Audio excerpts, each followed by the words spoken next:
family. Let's go for production.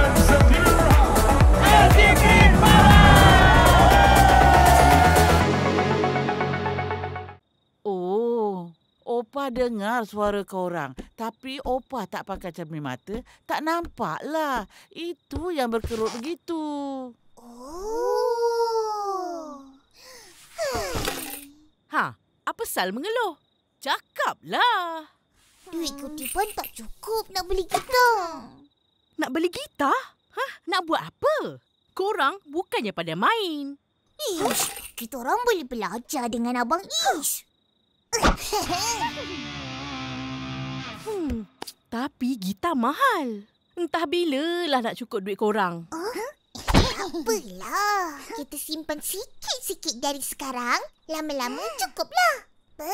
Betul. Bagus cucu Opa. Semangat tidak berputus asa itulah yang boleh membuahkan hasil. Baiklah. Kalau korang nak gitar, kita boleh buat sendiri. Biar betul. Betul.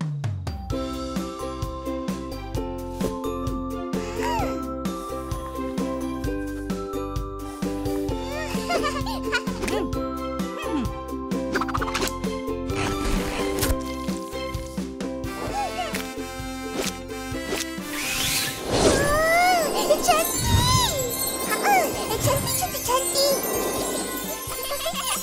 Yang kuning aku punya. Yang biru kau punya.